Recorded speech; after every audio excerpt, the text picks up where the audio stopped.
Ladies and gentlemen, welcome to Metropolis Radio. Today we are going back into the movie theaters versus streaming arena with this article that came out a few days ago on Screen Rant, and that is how the 2021 box office was impacted by simultaneous streaming releases. Numerous 2021 movies saw simultaneous theatrical and streaming releases, with box office way down for most movies. How much is streaming to blame? 2021 saw a massive shift as a number of big films saw simultaneous releases in theaters and on streaming as a consequence of the COVID-19 pandemic, followed by an abysmal 2020 box office decimated by COVID production delays and theater shutdowns. Some of 2021's biggest movies were available via streaming the same day they hit theaters, giving audiences the choice to stay home instead of purchasing a ticket and seeing a movie on the big screen. Oh, sorry guys, had some stuck in my throat. Warner Brothers made a big splash in the news in December 2020 with the announcement that every single Warner Brothers theatrical release would be available day and date on HBO Max. Oh yes, the day that Christopher Nolan cried big alligator-sized tears in his fucking beer. That was amazing. But other studios also made similar decisions, albeit to a lesser degree, such as Disney releasing some movies early on Disney Plus, or Universal making some of their movies available on Peacock. I believe Universal making some of their movies available on Peacock. I believe they only did that with the Boss Baby, the sequel to the Boss Baby. I believe was only available on Peacock. Halloween Kills was day and date release. So, and I don't really remember anything else off the top of my head. The decision initially saw a lot of pushback, particularly with the actors and filmmakers behind the impacted movies, but new compensation deals were arranged, and while Disney had the highest profile blowback in the form of a lawsuit by Scarlett Johansson, her case was quickly settled before going to court. Well, yeah, what probably did not help Disney was the success of Shang-Chi and the Legend of the Ten Rings. You know, if Shang-Chi could make that much money in theaters being an unknown character, how much money would Black Widow have made as a theatrical-only release? You know, so that's probably why Disney settled their lawsuit with Scarlett Johansson. Let's be 100% honest. While the arrangement was much more convenient for audiences, there were massive concerns about the impact on the box office, and the National Association of Theater Owners even issued an open letter lambasting Disney for the decision to make Black Widow available on Disney Plus Premier Access, alleging it cost theaters tens of millions of dollars opening weekend. Despite the political fallout of the streaming decision, the world still isn't fully recovered from the pandemic, and not all movie lovers are ready to return to theaters just yet. So how much of an impact did streaming releases actually have on the box office? Here comes the money. Here we go. Money talk. Here comes the money. Simply looking at the top 10 domestic earners for 2021, it's clear movies with a theatrical exclusive release plan were the biggest box office hits. 8 of the top 10 movies were theatrical exclusives, while the only day-and-date release movies to crack the top 10 were Black Widow and Dune, ranked 3rd and 10th respectively. When it comes to the global box office, the situation is the same, although Black Widow falls out of the top 10 and Godzilla vs. Kong creeps up to 5th, with Dune still sitting at 10th. Of all the top earners, the biggest second weekend drops at the box office also came from day-and-date streaming releases. Of the top 10 highest second weekend drops, 7 of them were streaming releases, with Dune dropping 62.42%, In the Heights dropping 63.49%, Black Widow dropping 67.84%, Space Jam: A New Legacy dropping 69.15%, and Halloween Kills dropping 70.75%, The Suicide Squad dropping 71.49%, and Mortal Kombat dropping 73.28%. But let's be honest, how many people genuinely thought that Space Jam: A New Legacy was really that great of a movie? Oh yeah, I'm gonna go see that two or three weekends back to back, said no one ever. Using Samba TV streaming metrics for the sake of parity across platforms, the top 5 most popular day-and-date streaming movies average just over $30 million opening weekends domestically, while the top 5 domestic openings for 2021 so far, including Black Widow, average just over $77 million. The streaming releases also saw a much lower Sorry, I read that wrong. The streaming releases also saw a much lower per theater average, with the top 5 day-and-date streaming movies seeing $20,727 per theater opening weekend domestically, compared to $46,129 for the top 5 in that category, again, including Black Widow. But see, I think that this is a false dichotomy that they're bringing up, is the idea that theatrical exclusive movies perform way better at the box office. In some cases, yes, but in other cases, no, because notice they conveniently leave out the fact that The Last Duel bombed despite being a theatrical only release. Now you can blame I know Ridley Scott has come out and blamed it on apathetic millennials. I think it has more to do with the marketing than anything, because personally with The Last Duel, I forgot it was even a thing. And then all of a sudden it's like, in 2 weeks, go see Ridley Scott's The Last Duel, and it started playing before football games. It's like, the Last Duel is a thing. Did I rush out to go see it in theaters?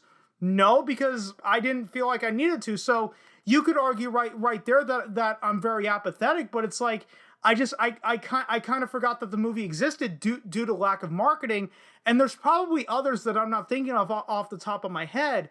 So this section should really be called, franchise movies that released exclusively in theaters performed well, but it was real hit or miss for all of the other movies, such as, what was Paul Thomas Anderson's newest movie? Was that Licorice Pizza? And then you also had Wes Anderson's The French Dispatch didn't do as well. So again, franchise movies that released exclusively in theaters performed way better than on simultaneous day-and-date release, but everyone else, it was a genuine crapshoot. One of these things is not like the others. While there's a clear correlation between streaming releases and lower box office performance, it's also important to point out the data is severely skewed by release dates as well, since many movies that opted for a theatrical exclusive waited to hit theaters until later in the year when the box office was stronger, such as No Time to Die, which has gone on to be one of the top earners at the global box office. All of the top 5 domestic openers were released in June or later, and 4 of the top 5 were released in September and October. So it's not as if theatrical exclusives were earning big alongside the struggling day-and-date movies at the start of the year. In fact, A Quiet Place Part 2 was the only top-earning 2021 movie released before June, and it's still only released in May. Black Widow is the streaming release with the biggest opening weekend at $80 million in July, and the 2 next biggest opening weekends for day-and-date releases happened in October, with Halloween Kills opening at $49 million and Dune opening at $41 million. The biggest streaming hits also happened earlier in the year, with Samba TV saying Godzilla vs. Kong drew 3.6 million people in its opening weekend in March, and Mortal Kombat drawing 3.8 million people for its opening weekend in April. The Samba TV opening average for day-and-date streaming releases from January to June was 1.713 million, while the movies released since July have averaged lower at 1.523. This trend could simply be attributed to movies like Mortal Kombat and Godzilla vs. Kong being more attractive streaming options, but with Dune's marketing heralding it as a massive theatrical experience, it could also be seen as a sign audiences are feeling safer back in theaters, and that they're still willing to pay premium prices for a true big screen experience, even when streaming is cheaper and more convenient. So do you have any regrets? Garfield, maybe? While there's plenty of factors other than streaming impacting the box office in 2021, the correlation would still be enough to scare any studio exec primarily concerned about box office, but studios aren't likely to regret their streaming decisions, particularly not Warner Brothers. The studio primarily concerned about box office all delayed their movies until a smarter release date, which is why the biggest movies all released later in the year. For Warner Brothers, box office was never a major concern when it came to their decision to release their movies on HBO Max. As the newest of the big streaming services, HBO Max had a lot of growing to do to compete with the likes of Netflix and Disney+, and the day-and-date decision was one of the best ways to do that. Based on the numbers, it seems to have at least partially paid off. Despite having far fewer subscribers than Disney+, HBO Max's day-and-date releases dominated any of the theatrical films made available on Disney+. It's important to note Disney Plus charged an additional $30 fee to view their day-and-date releases. That was a rather stupid decision. Yeah, you're already paying a monthly fee to access the service, but now pay this extra $30 to, watch the movie early. Oh, and by the way, you can't connect your Movies Anywhere account. So if you want to actually buy the movie, so you're gonna have to buy the movie again when that comes out the digital for like 20 or 25 bucks. So, so Disney was really, double dipping the chip. They were pulling a George Costanza a bit. Whereas Warner Brothers were free for HBO Max subscribers, but regardless of the reason, HBO Max saw the vast majority of its releases draw a larger opening weekend audience than Disney Plus did for Black Widow, meaning more eyeballs on the service and more word of mouth. Streaming revenue had already eclipsed theatrical revenue before COVID impacted the industry, and studios keep a much larger percentage of streaming revenue, making it far more lucrative than box office even on a good year. Studios spend millions, if not hundreds of millions of dollars on every movie to convince audiences to buy a ticket, yet nearly half of Americans only go to the theater once a year or less. Meanwhile, once someone signs up for HBO Max, they're paying a monthly subscription, which is nearly 50% more than average ticket prices. Theater attendance was already declining for 20 years before COVID hit, and I have said that, and yes, if you look at the empirical data, theater attendance has been on a downward decline. And in fact, there was a Business Insider article, I believe it came out a few years ago, that's actually been saying that theater attendance was actually declining since the 1940s. So the economics of their decision is more than understandable. And guys, I know that I didn't really get into the nitty gritty in this video, other than obviously the big franchise films obviously did well, but the smaller movies didn't do as well either. If you want a true in-depth discussion, I highly recommend on this channel right now. I actually did a discussion with Bob Trait, the marketing and programming director of the historic Colonial Theater in Phoenixville, Pennsylvania. Most people know it as the movie theater from the Blob.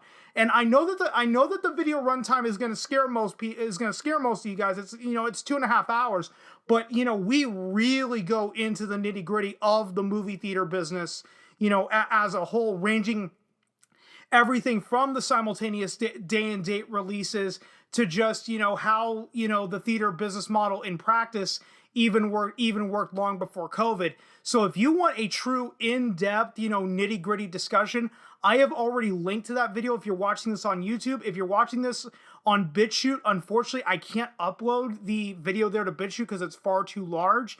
And if you're on Odyssey, I don't know if I can link it. So guys, that's pretty much all I've got for you. If you stuck around this long, thanks so much for doing so. And if you've been following me long enough, I'm terrible at ending these videos. So I will just see you guys on next time.